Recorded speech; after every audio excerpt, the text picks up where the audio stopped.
42वें स्थापना दिन पर मेरे साथ मंच ऊपर उपस्थित मोदी जी की मंत्रिपरिषद में मेरे साथी डॉक्टर भागवत कराड़ जी, सहकारिता मंत्रालय में मेरे साथ सचिव सहकारिता मंत्रालय श्रीमान ज्ञानेश कुमार जी, जिनके निमंत्रण पर मैं आज यहाँ पर उपस्थित हुआ हूँ, नाबार्ड के अध्यक्ष श्रीमान साजी जी, नाबार्ड के प्रबंध निदेशक श्रीमान सूर्य कुमार जी, और आज के कार्यक्रम में सुबह से यहाँ पर उपस्थित नाबार्ड से जुड़े हुए, सहकारी समितियों से जुड़े हुए और डिस्ट्रिक्ट कोऑपरेटिव बैंक्स और ग्रामीण विकास बैंक से जुड़े हुए सभी भाइयों बहनों, आप सभी को बहुत बहुत शुभकामनाएं।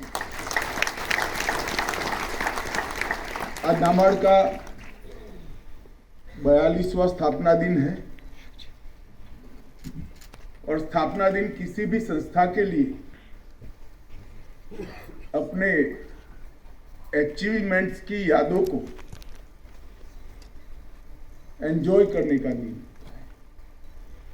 और इसके साथ साथ स्थापना दिन अगले साल के हमारे लक्ष्यों को तय करने का, अगले साल के हमारे संकल्पों को तय करने का भी एक दिन होता है। जहां तक नाबार्ड के अचीवमेंट की मैं बात करूं तो 65% ग्रामीण जनसंख्या जिस देश में हो, उस देश की कल्पना नाबार्ड के बगैर की ही नहीं जा सकती। तो 4 दशक में और विशेषकर 3 दशक में नाबार्ड ने इस देश की ग्रामीण अर्थव्यवस्था, ग्रामीण इंफ्रास्ट्रक्चर, इस देश के खेती, एग्रीकल्चर, इस देश की कोऑपरेटिव संस्थाएं और 1.5 दशक से इस देश के स्वसहाय जुटों की विकास की रीढ़ की हड्डी नाबार्ड सिद्ध हुई है। आज हमारे देश में शहरों के साथ साथ गांवों का भी विकास हो रहा है, गांव भी आधुनिक बन रहे हैं, गांव आत्मनिर्भर बन रहे हैं, गांव आत्मनिर्भर बन रहे हैं। इसके साथ साथ ग्रामीण अर्थतंत्र की आत्मा कृषि में है। हमारी कृषि व्यवस्था बहुत तेजी के साथ बढ़ रही है और विश्व भर में अपना लोहा मना रही है, और कृषि अर्थव्यवस्था में स्वाभाविक रूप से कोऑपरेटिव इसके साथ जुड़ी हुई एक ऐसी गतिविधि है जिसको कृषि से कभी अलग नहीं किया जा सकता। और उसके साथ साथ गांव के हर व्यक्ति को आत्मनिर्भर बनाने के लिए और विशेषकर माताओं को, बहनों को आत्मनिर्भर बनाने के लिए स्वसहाय जुटों के जो रचनाएं हुई, उनको अपने पैर पर खड़ा करना और स्वाभिमान के साथ समाज में प्रस्थापित करने में नाबार्ड की बहुत बड़ी भूमिका है। इसलिए आज ग्रामीण अर्थव्यवस्था, कृषि और सहकारिता की रीढ़ की हड्डी जैसी संस्था नाबार्ड को इस मंच से मैं बहुत बहुत साधुवाद और अभिनंदन देना चाहता हूं देश के ग्रामीण विकास में उनके योगदान के लिए।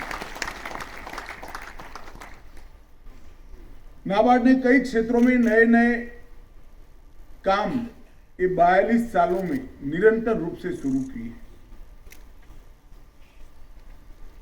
विशेषकर रिफाइनेंस और कैपिटल फॉर्मेशन के काम को नाबार्ड ने खूब अच्छे तरीके से आगे बढ़ाया। जहां तक रिफाइनेंस का सवाल है, कैपिटल फॉर्मेशन के लिए अब तक 8 लाख करोड़ रुपया नाबार्ड के माध्यम से ग्रामीण अर्थव्यवस्था में गया। खेती की जरूरियातों को, किसानी की जरूरियातों को पूर्ण करने के लिए, एग्री प्रोडक्शन को मजबूत करने के लिए, इसके अंदर विविधता लाने के लिए, ढेर सारे प्रयोगों को स्थान देने के लिए अनेक विविध योजनाओं के तहत नाबार्ड ने 12 लाख करोड़ रुपया ग्रामीण एग्रीकल्चर अर्थव्यवस्था में रिफाइनेंस किया। अब इस डेटा को सरलता के साथ नाबार्ड की शुरुआत से अब तक आगे बढ़ाएं तो चकाचौंध करने वाली सिद्धियां सामने आती है। ये 42 साल में नाबार्ड ने 14% के वृद्धि दर के साथ 20 लाख करोड़ रुपया ग्रामीण अर्थव्यवस्था में रिफाइनेंस करने का काम। ये जो सिद्धि है, इसके बगैर देश की ग्रामीण अर्थव्यवस्था और ग्रामीण विकास की कल्पना ही नहीं की जा सकती। और जहां तक ऋण का सवाल है, मैं कुछ आंकड़े कंपैरेटिवली इसलिए बताना चाहता हूं कि जिससे हमें हमारी ताकत का अंदाज आए और आने वाले लक्ष्य सिद्ध तय करने में हम गलती न करें। लक्ष्य ऐसे तय करने चाहिए जो सभी साथियों को काम करने का हौसला दे, दौड़ने की प्रेरणा दे और विजय के विश्वास का संचार करे। 1982 में short term loan agriculture finance में 896 करोड़ रुपया, पूरे देश का सिर्फ 896 करोड़, और आज 1,58 लाख करोड़ तक पहुंचाने का काम। 1,58,000 करोड़। ये छोटे किसान को बेचारे को मालूम नहीं है कि इसकी 1.5 एकड़ जोत के अंदर उसको जो 15,000 रुपया मिला है, ये किस व्यवस्था से आया है। मगर ये 1.5 एकड़, 1.5 एकड़, 1.5 एकड़, 2 एकड़, 3 एकड़ जोड़कर जब पूरे देश का योग बनाते हैं तो 1,58,000 करोड़ रुपया आज फाइनेंस हो चुका है। लॉन्ग टर्म लोन 1982 में सिर्फ 1 करोड़ रुपया, उसको 2300 करोड़ तक पहुंचाने का काम नाबार्ड के माध्यम से किया। मित्रों, मैं इसलिए बताता हूं कि हम आजादी के अमृत महोत्सव के वर्ष में, हमारे देश को आजाद हुए 75 साल समाप्त हो गए और देश के प्रधानमंत्री श्री मोदी जी ने हम सबके सामने लक्ष्य रखा है कि हर क्षेत्र में जब देश की आजादी के 100 साल होंगे तब हम कहां होंगे, वो लक्ष्य तय करना है। और मैं मानता हूं कि ग्रामीण अर्थव्यवस्था के विकास का, देश की एग्रीकल्चर के विकास का, देश की कोऑपरेटिव व्यवस्था के फाइनेंस के विकास का और देश के स्वसहायक जूथों को और ग्रामीण इंफ्रास्ट्रक्चर को बढ़ाने का लक्ष्य नाबार्ड के अलावा कोई तय नहीं कर सकता। और ये लक्ष्य आपको आपके अचीवमेंट्स को ध्यान में रखकर तय करना पड़ेगा। ग्रामीण इंफ्रास्ट्रक्चर की बात करें तो ग्रामीण इंफ्रास्ट्रक्चर डेवलपमेंट फंड के तहत 5 लाख करोड़ रुपया सैंक्शन हो चुका है। इरिगेशन की बात करें तो नाबार्ड के माध्यम से 41 मिलियन हेक्टेयर भूमि इरिगेशन के लिए, इरिगेशन के नीचे आई है, जो टोटल इरिगेटेड लैंड का 60% है। इसका मतलब देश में 10 हेक्टेयर भूमि इरिगेट होती है तो उसमें से 6 हेक्टेयर भूमि आपके पुरुषार्थ और आपके योगदान से। मैं इसलिए बताना चाहता हूं कि आपको भी एक अंदाज होना चाहिए कि देश की ग्रामीण अर्थव्यवस्था में प्राण पूरने के लिए नाबार्ड ने कितना बड़ा योगदान किया है। वेयर हाउसिंग की बात करें, विशेषकर तहसील कक्षा के और ज्यादा से ज्यादा जिला कक्षा के वेयर हाउसिंग में, इसमें 13 मिलियन मेट्रिक टन की क्षमता के वेयर हाउसिंग नाबार्ड के फाइनेंस से खड़े हुए हैं।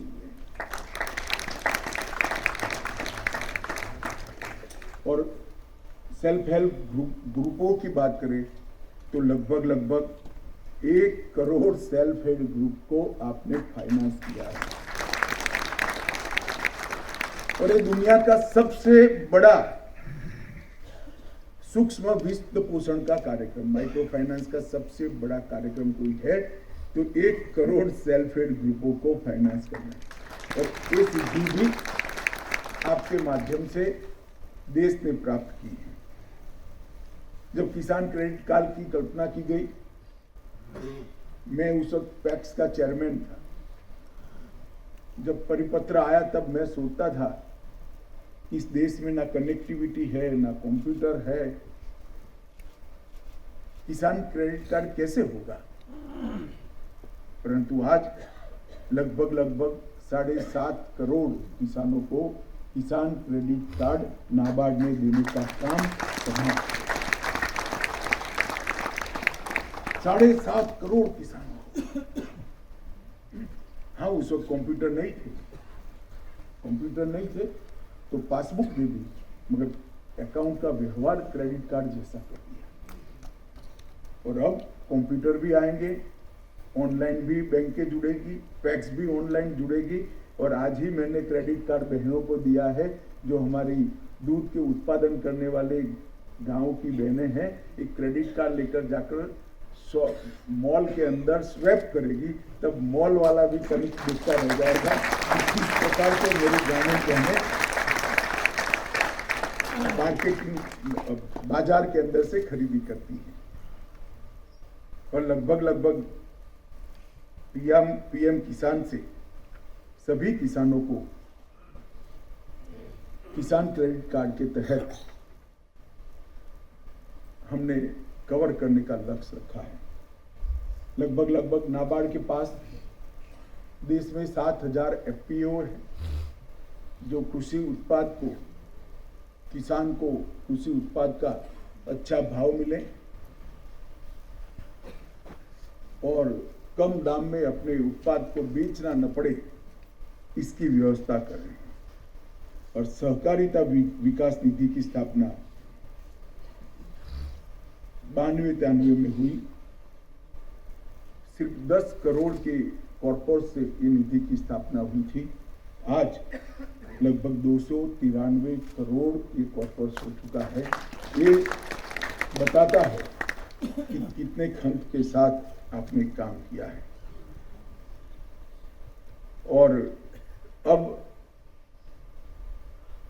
नाबार्ड को आज के दिन के बाद आप सभी को तय करना है कि आगे के 25 साल में नाबार्ड कहां पहुंचेगी। ये संकल्प का वर्ष है और अमृत काल 75 से 100 साल की यात्रा, इस संकल्प से सिद्धि के 25 साल है, अमृत काल।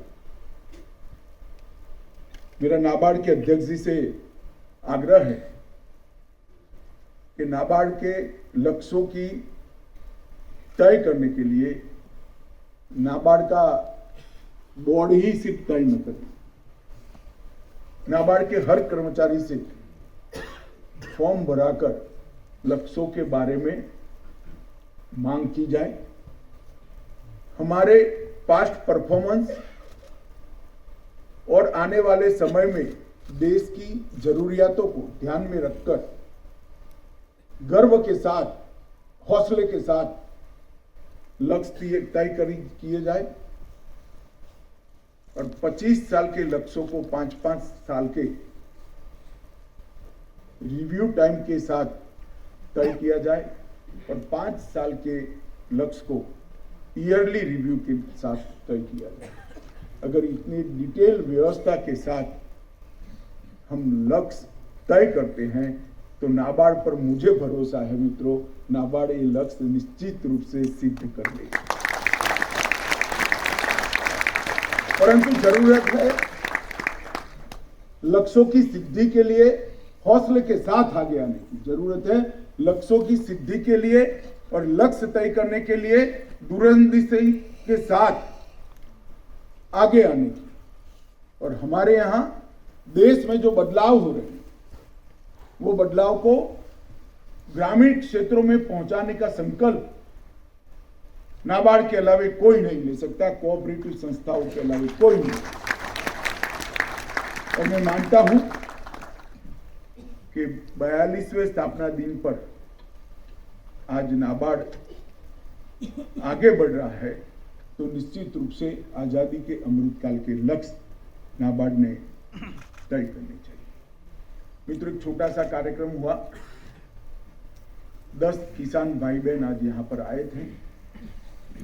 अब तक डिस्ट्रिक्ट कोऑपरेटिव बैंक और स्टेट कोऑपरेटिव बैंक रुपए डेबिट कार्ड देते थे, क्रेडिट कार्ड नहीं देते।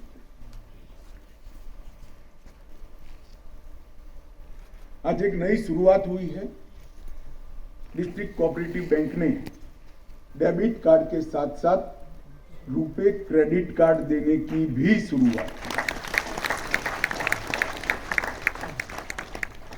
ये बनासकांठा जिले की एक गरीब महिला के मुझे लिखे गए पत्र में से ये शुरुआत हुई।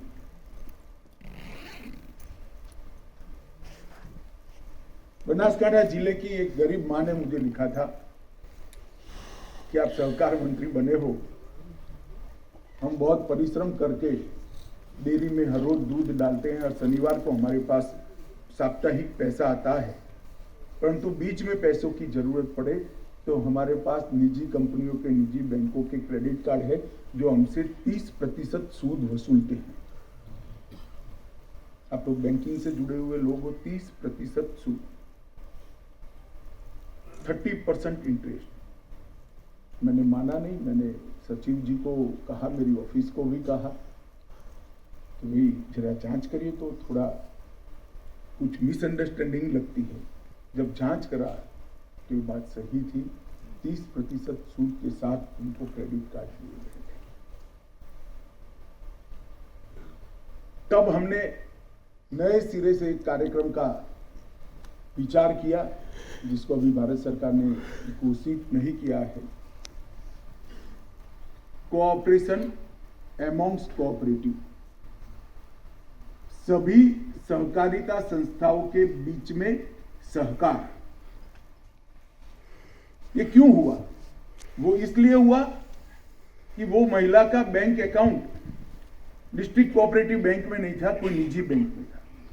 डिस्ट्रिक्ट कोऑपरेटिव बैंक उसको क्रेडिट कार्ड नहीं देते थे। आज हमने 2 मॉडल जिले तय किए हैं गुजरात के।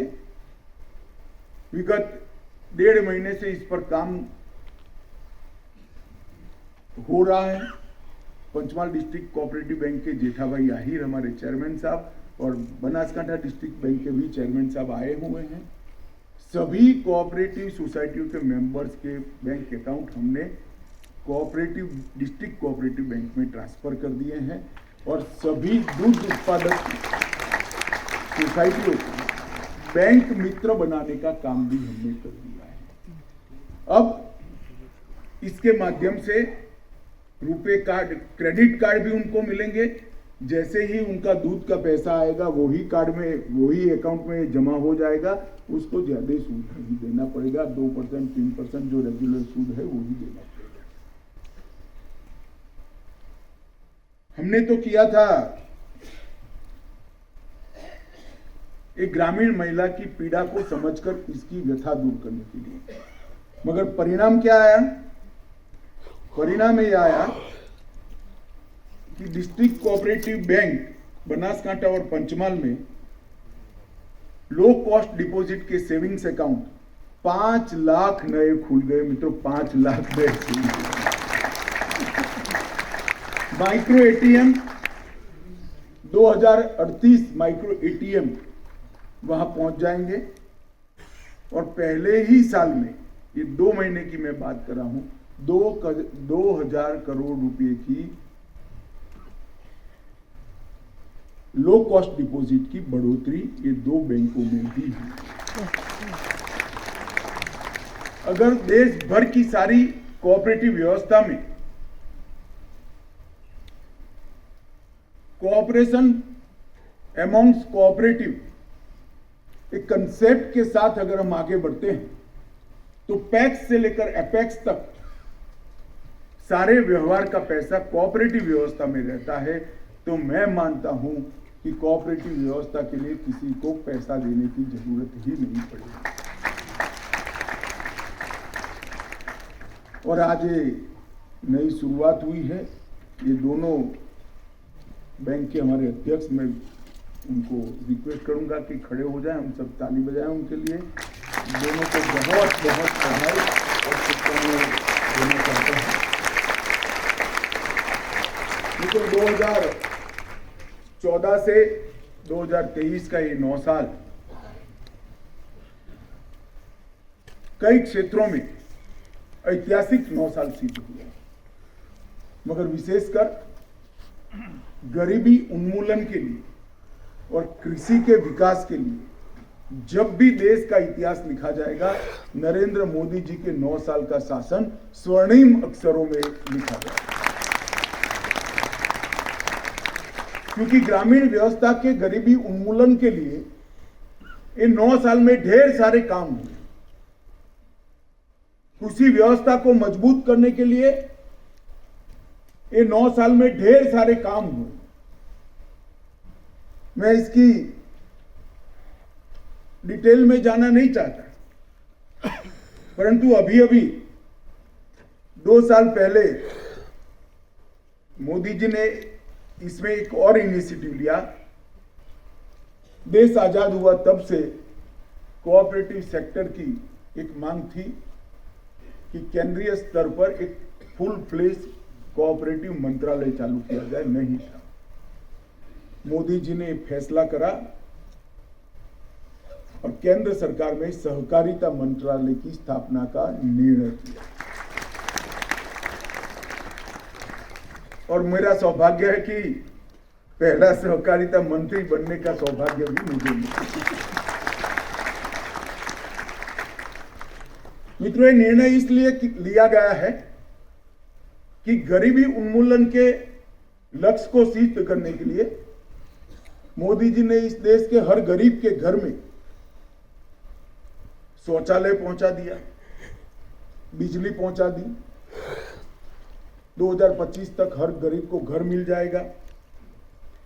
5 लाख तक की सारी स्वास्थ्य की सुविधाएं इसके लिए फ्री ऑफ कॉस्ट कर दी।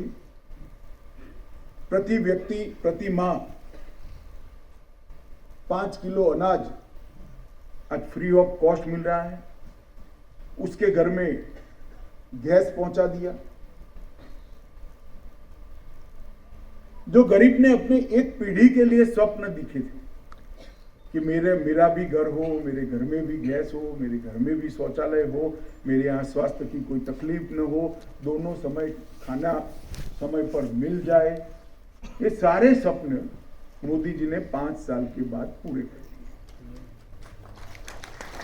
अब 5 साल में सारे स्वप्न पूरे होने के बाद इस देश के 60 करोड़ की आबादी, मानव स्वभाव है जब एक काम समाप्त होता है तो दूसरे का विचार आता है। अब उसको विचार आता है कि मैं भी 2 पैसे ज्यादा क्यों न कमाऊं।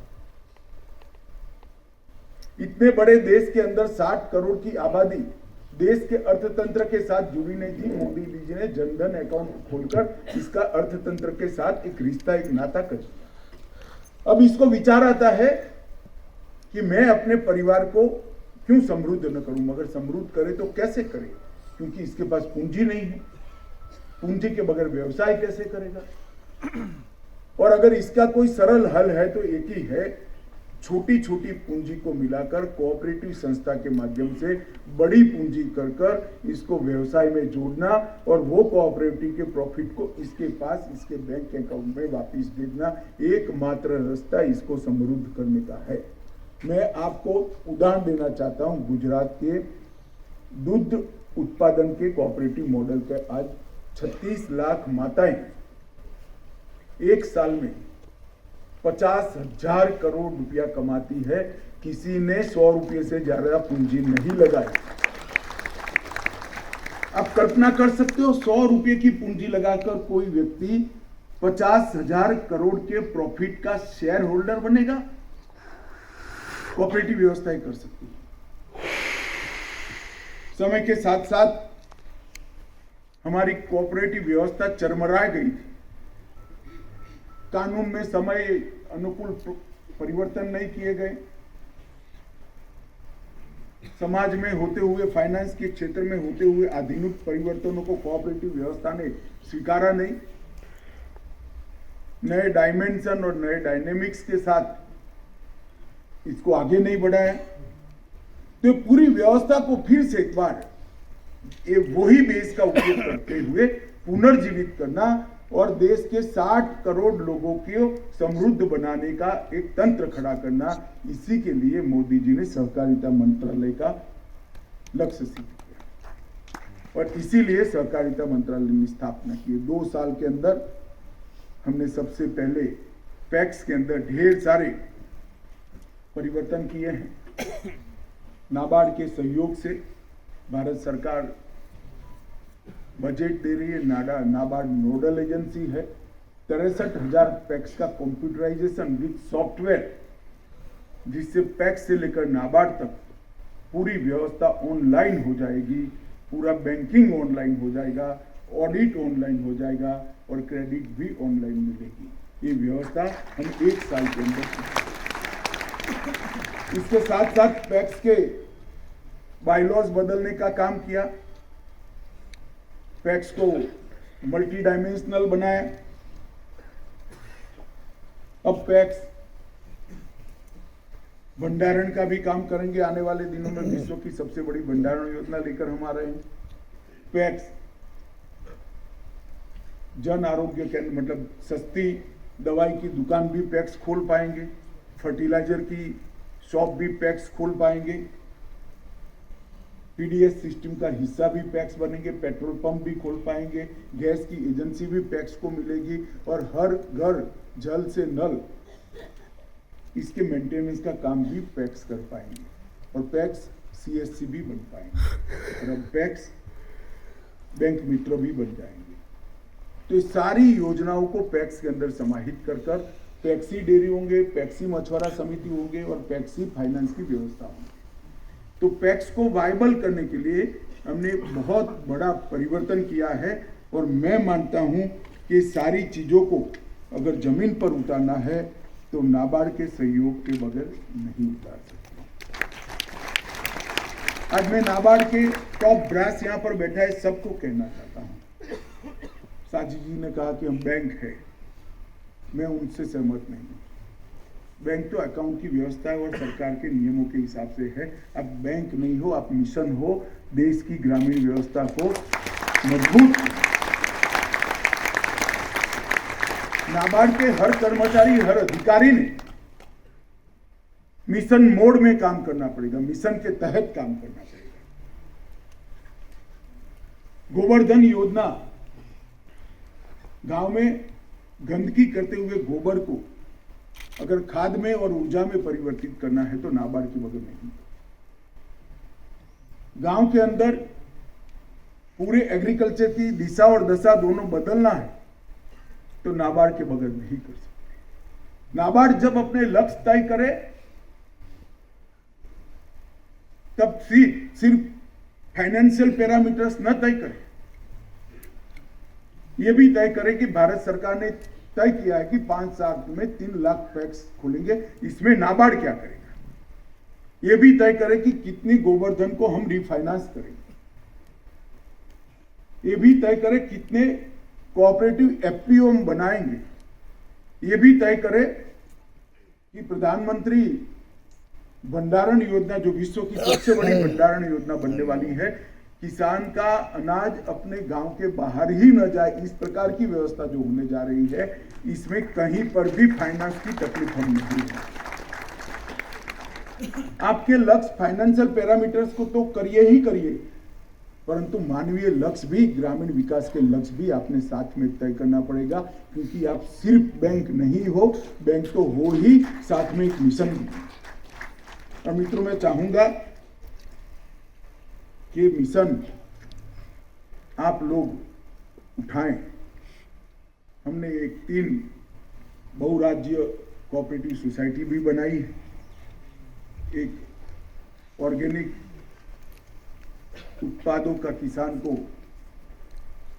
उचित दाम विश्व के बाजार में मिले, इसके लिए बहुराज्य सहकारी जैविक सोसाइटी, कोऑपरेटिव सोसाइटी बनाई। एक निर्यात कर हमारे कृषि उत्पादों को विश्व बाजार में पहुंचाने के लिए बहुराज्य सहकारी निर्यात कोऑपरेटिव सोसाइटी भी बनाई। और हमारे परंपरागत बीजों का संरक्षण, संवर्धन और ज्यादा पैदावार देने वाले बीजों के उत्पादन और मार्केटिंग के लिए भी बहुराज्य सहकारी बीज समिति भी बनाई। भारत सरकार ने कोऑपरेटिव को प्रमोट करने के लिए कोऑपरेटिव और कॉर्पोरेट को एक समान दर पर इनकम टैक्स की दृष्टि से लाने का काम लगभग 50 साल के बाद किया है। अब कोई भी कोऑपरेटिव संस्था कॉर्पोरेट कंपनी के इक्विवेलेंट करनी, हम इनसे स्पर्धा कर सकते हैं।